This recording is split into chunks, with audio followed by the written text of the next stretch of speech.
There isn't a mother in this audience or on television who, having had a sick child, has not said, I would like to take on the sufferings of that child. Any one of you mothers that has a delinquent daughter or a delinquent son suffers more for that son than the son suffers, because you're identified with that child.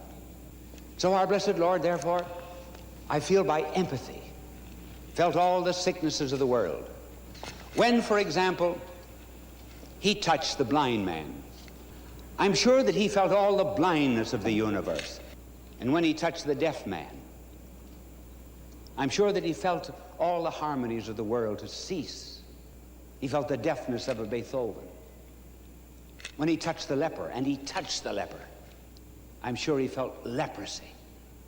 And that is one of the reasons why we find often that when our blessed Lord healed the sick, that he sighed, he groaned, he wept.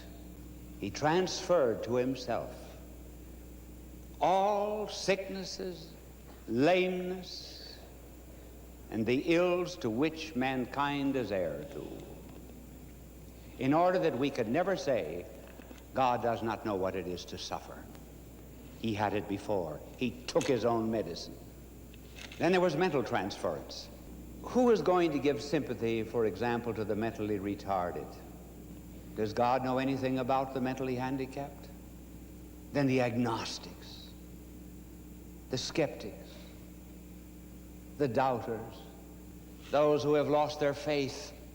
Does God know anything, for example, about the despair of a Sartre or a Camus or anyone who has given up the shade and shadow of the cross for any kind of self-imposed guilt? God knows all about that, and he transferred all of those illnesses to himself. And in one dark moment when he was unfurled on a cross like a wounded eagle, the sun refused to shed its light upon the crime of deicide. Nature is not always sympathetic to our moods, but it was sympathetic to his.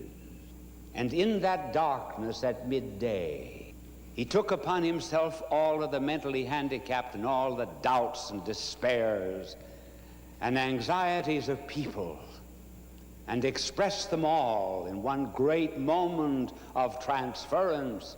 My God, why hast thou abandoned? It was the moment when God asked a why of God.